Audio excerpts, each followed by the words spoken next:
Hey guys, what's up? I hope you're doing well.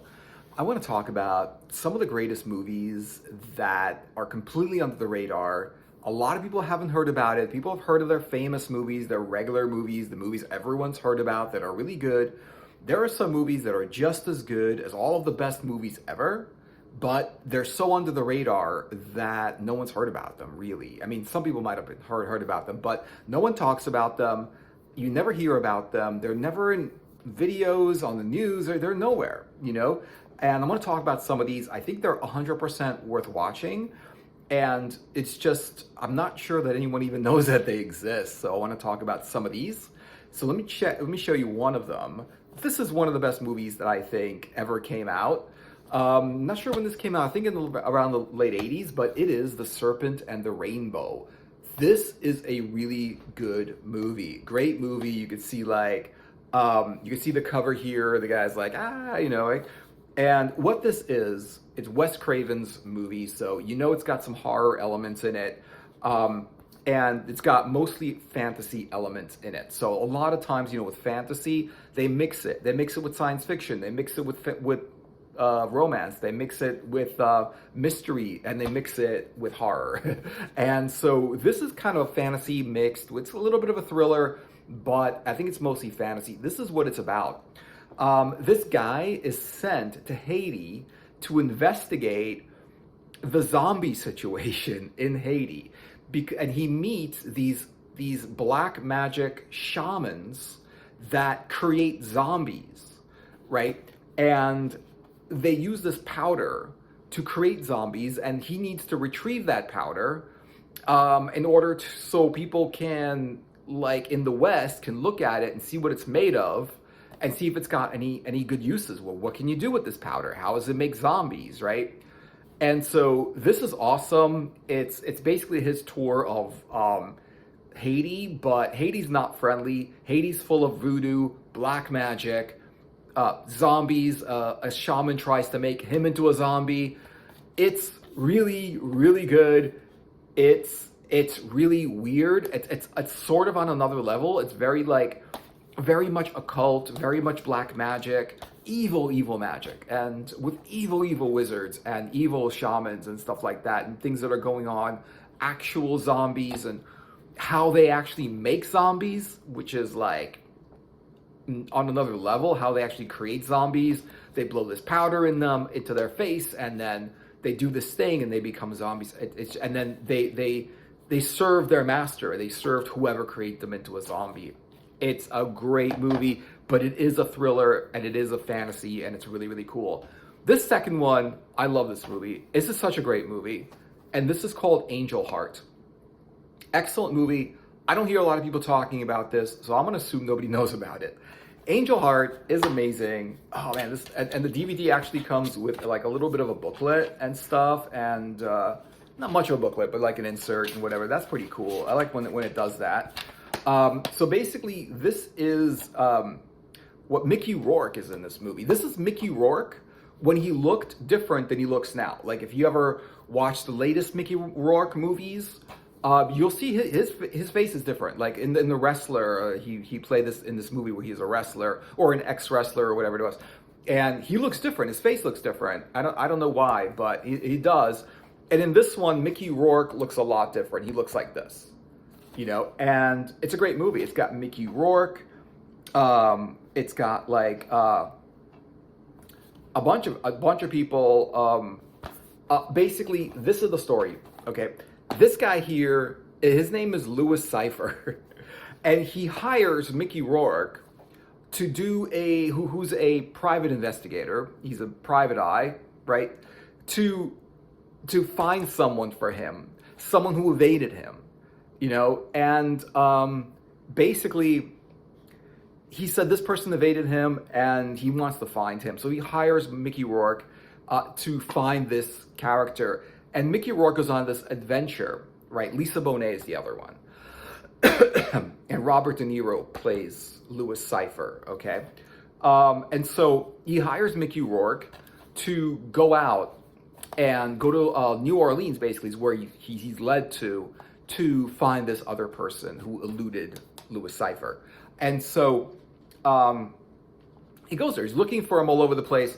In the meantime, it's a story about he encounters voodoo priests, like uh, the voodoo community, like the occult community, all of that stuff. There's like voodoo ceremonies and things like that.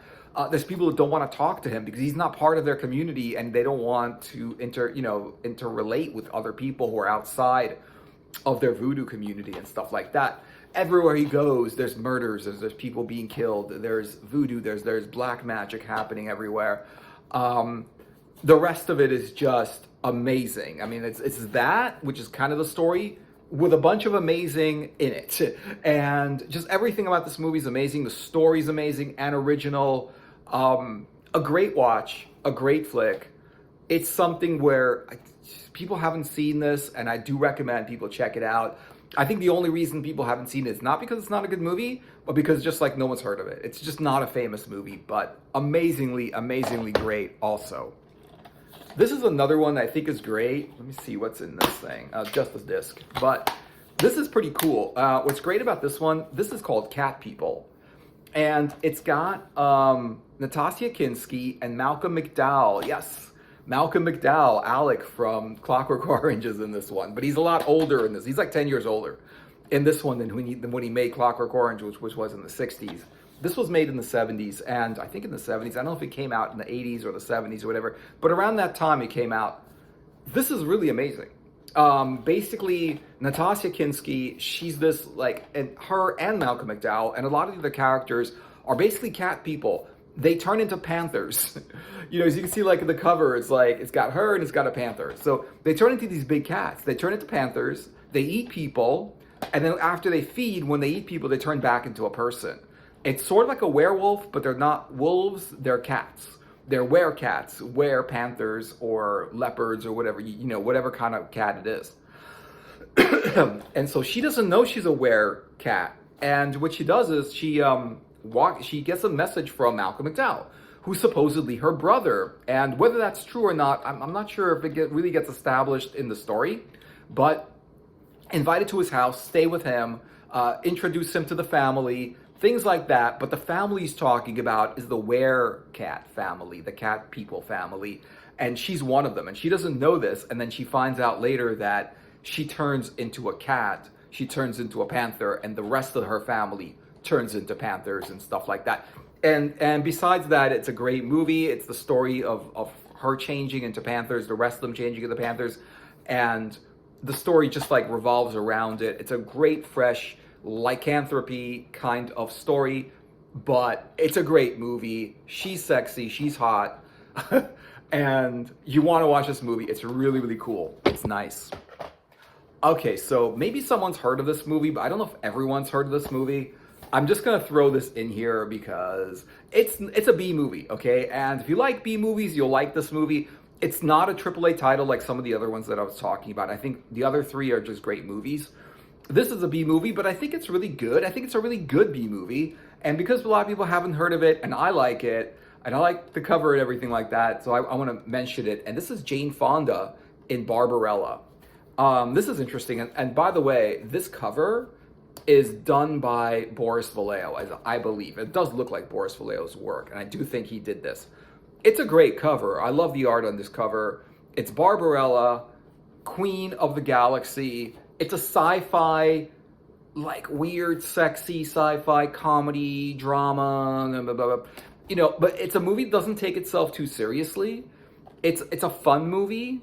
It's a very, very B movie with like very, very B special effects, not great special effects, really bad special effects, bad costuming, bad rubber suits and stuff. But it's a fun movie to watch. And I think I just saw this once and I never saw it again, but it's such a nice take. It's weird, it's strange, and it's very, very unique and unusual. And there's not a lot of movies like this, and I think it's worth checking out because even Prince keeps talking about this movie in his albums. A few times he mentions this movie.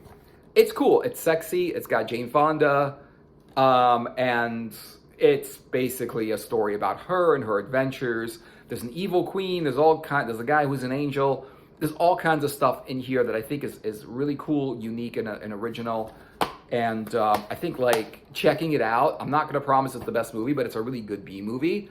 I think you'll enjoy it, even though it's a B movie. So I'm going to mention it. It's a good movie.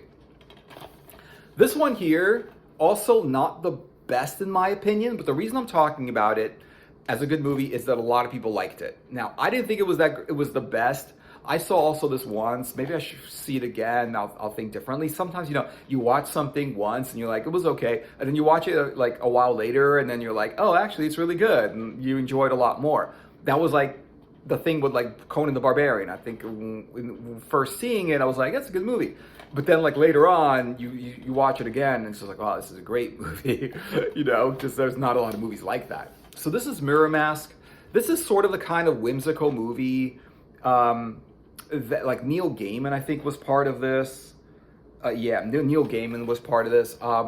It's a whimsical movie. It's about this little girl and her adventures through this other world. And it's got like Muppets and puppets and creatures and all kinds of stuff. Sort of like Legend was, and sort of like a lot of the other, like Labyrinth was, and sort of like the Dark Crystal was trying to be. And it's sort of like that. So if you like those movies, Labyrinth, The Dark Crystal, Legend, those movies, this is pretty much like a movie you should check out. It's very whimsical. It's got weird creatures. And it's about just this girl taking this journey through this like fantasy land with all these different like puppets and creatures and these other life forms that make a fantasy story, put it together. I think it's unusual in that way. And that's why I'm going to include it. A lot of people like it, and it's definitely unusual and definitely worth a watch. It might not be worth, like, really, I don't know, owning maybe, but I would say worth a watch, definitely. Okay. So this, however, is one of the best movies of all time, in my opinion, which is a great movie anyway, even if you don't think it's the best movie of all time. But this is a great movie. It came out in the 80s. This is The Last Starfighter. The Last Starfighter is a great movie. If you ever like read the book, I think it's called it's called something, and it's by the same guy that wrote Ready Player One, and he wrote a second book, and his second book was a copy of this. It was basically he took the story right from this. I'm not gonna say I'm gonna say I really think he was inspired by it, but he took the story. This was the story that he wrote in his second book, which I didn't really like that too much because I already watched this, already knew what that was about. And so I would have preferred an original story, but whatever. This is an awesome story to watch because this is a kid, and basically that's the main character, the kid. He basically goes and he lives in this like trailer park, like a really like downscale trailer park, right? Not too ritzy, not too posh of a trailer park. It's a trailer park. And there's this like video game machine there, and he plays this video game machine regularly until one day he beats the machine. He beats the game. And so he beats the game and he's like living in this trailer park, hanging out with his friends. He wants to go to college, but he wasn't being accepted anywhere, and he was afraid he was going to be in this trailer park all his life. And so this like after he beats this game on this video game arcade machine, he gets visited by this in a spaceship, like a spaceship that looks like a car that turns into a spaceship, or a car that flies like a spaceship, by this guy from another planet saying, you've been recruited to the Galactic Alliance, or whatever they called it, to fight against this galactic threat, this evil faction, this threat against our area of the galaxy, basically. You're basically been recruited as a starfighter, and that's what the video game machine was, a training basically simulator to being an actual starfighter in an actual spaceship, shooting down other actual spaceships, and that was what was the arcade game was about. And so he realizes that this was a training game. It wasn't just a fun game. It was a training game to actually be in a real spaceship and shoot down actual enemies. He gets recruited, taken, and then he goes on this war with this like lizard man guy who also speaks English, like, and the lizard, and they go together to fight this threat, this evil evil galactic presence that's trying to take over the world and take over everything else. Great story. There's a lot more to it than that. That's just the basics. Great story. Definitely. Like to me, it was more than being worth a watch. I love this story from the first time I saw it, and I wanted to have this story because I really do like this movie a lot. Which is not every movie, but that movie, yeah. I want to talk about a couple of movies that I don't like. Just a couple of movies, because they look really good, and I'm just gonna say right off the bat, they're not good movies. I mean, maybe some people have liked them. I can understand, that's cool, but in my opinion, a couple of these I don't really like. If you look at something like this is Sword and Sorcerer. It looks amazing. The cover art is amazing. It's got that fantasy art illustration thing. There's fighting with a sword. It's just so cool. It's very like Boris Vallejo-esque, right? Really, really nice. Sword and Sorcerer looks good. Looks like that, that story Dragon Slayer, which was a good movie. Dragon Slayer is another really good one. But Sword and Sorcerer, it looks amazing. It looks cool. It wasn't so good. I remember watching it once, maybe back in the day, like way back when it started, when it was just like new and came out, and didn't really like it. I bought it again, thinking it's got to be good because it does look really, really good. And I watched it. I was like, I still didn't like it, and I was just like, nah, I'm not into this thing. And it's not that bad, or what I'm saying, but I don't like it. And I know probably some people like it, but I don't recommend this movie. I don't think it's that good. And the other one I don't recommend, and this one's like, it's also another one that looks really good, but Red Sonja is another one. Like, I know, like Red Sonja, it should have been a good movie. Like Conan the Barbarian was a good movie. Why wasn't Red Sonja a good movie? It's got Brigitte Nielsen, it's got Arnold Schwarzenegger in here playing Conan, but it was a B movie at the best. And it wasn't, in my opinion, a great B movie. It was just a so-so B movie. Not the worst, but definitely not anything special.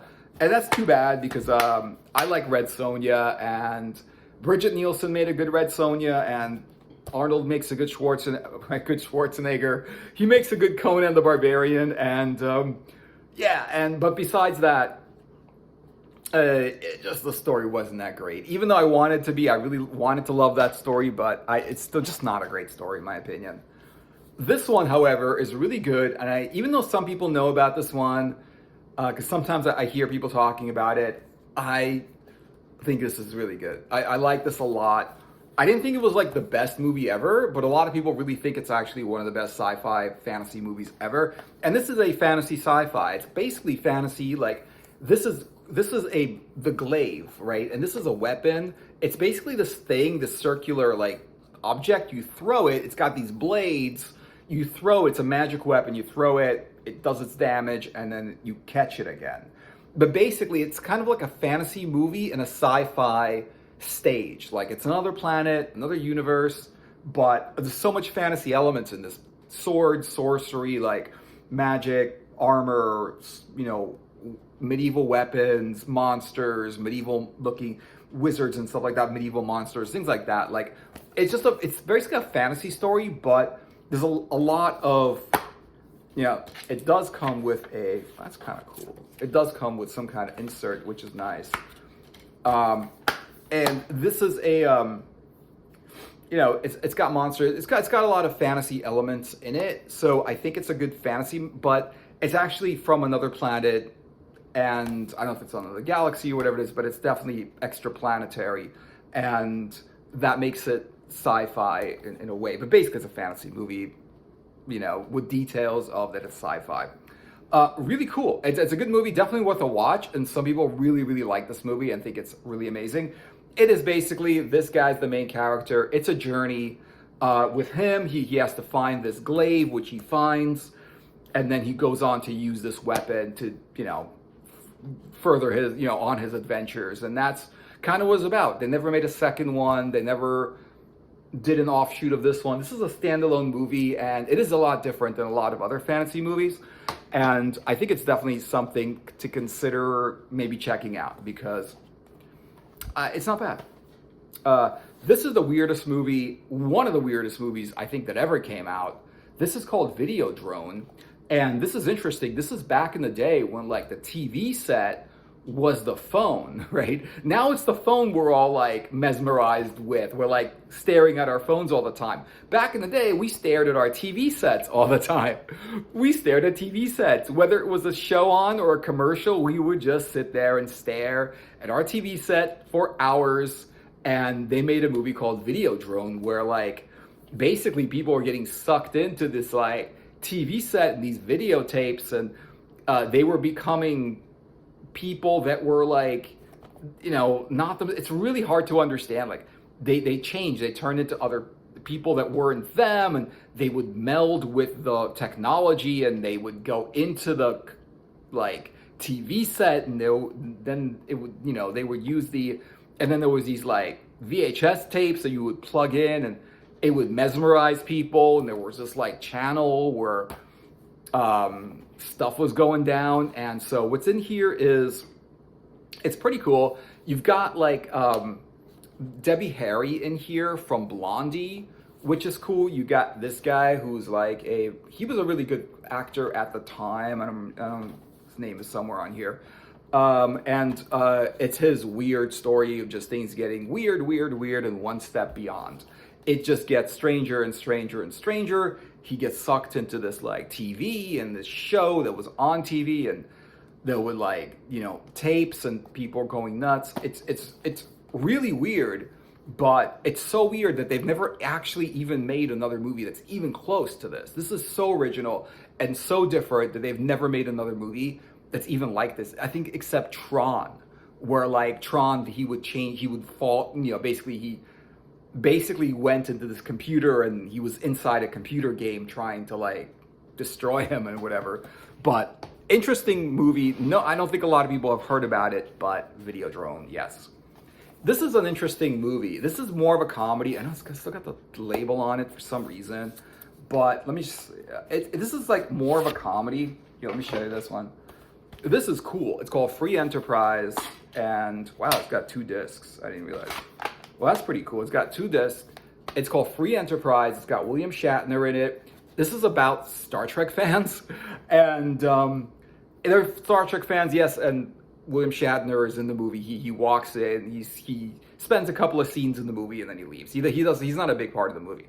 But it's basically these Star Trek fans and their life, and everything that they do has Star Trek in it. And there's everything that they do, and every part of their life, they're influenced by Star Trek, and they refer to Star Trek, and everything to them is Star Trek, because they're big Star Trek fans, and so everything being Star Trek, it's just an interesting ode to Star Trek.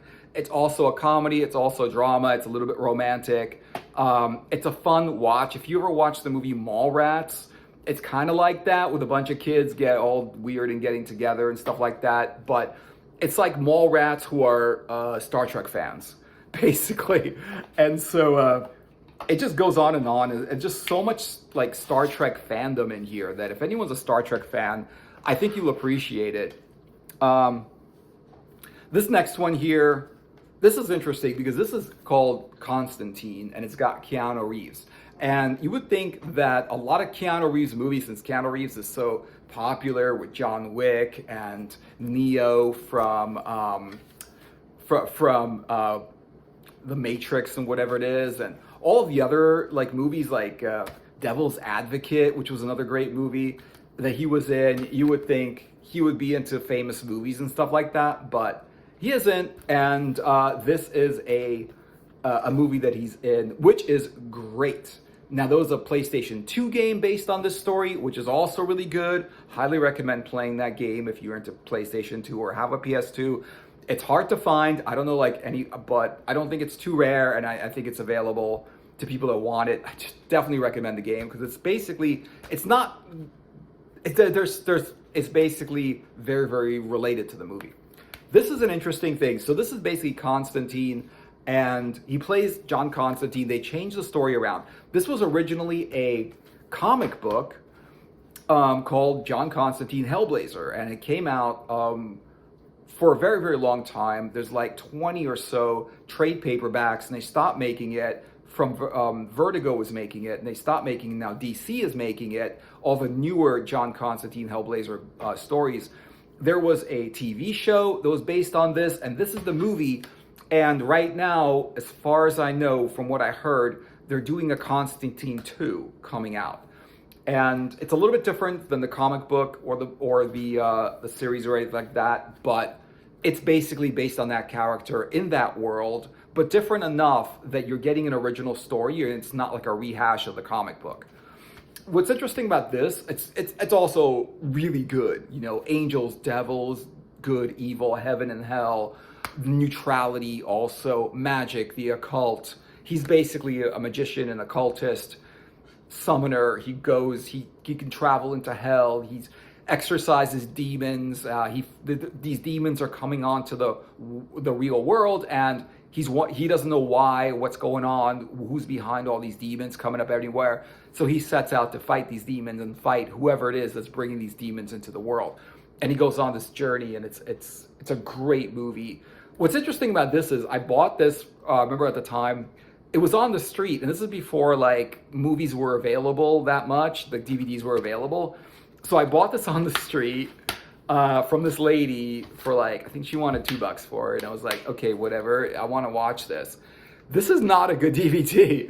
The movie's great, but this is actually videotaped or recorded inside a movie theater, from someone sitting in a movie theater and recording the screen of the movie theater. So it's not in a good quality recording. It's not even actually like, I wouldn't, it's a bootleg, and it's somebody actually recording with a video recorder inside a movie theater, recording the screen. And you can see like people standing up and walking down, and when something funny happens, people are laughing in it. You can see how bad it was done. It was a very, very bad quality one. And I ended up seeing another version of Constantine later on. I actually saw this movie a few times because I really like it. But the first time I saw it was this bad version of it, and it was laughable. It was kind of funny, but eventually I saw the good version of it, and I liked that one a lot more. So yeah, there you go. These are some of the movies that I think a lot of people haven't heard of, but definitely people should watch. Definitely check out at least some of these, because I recommend any of these. Some are better, some are not as good, but I recommend checking out all of them because they're worth a watch. So thanks for watching, guys. I hope you enjoyed the video. Give it a like and a subscribe, and I'll see you guys in another video later.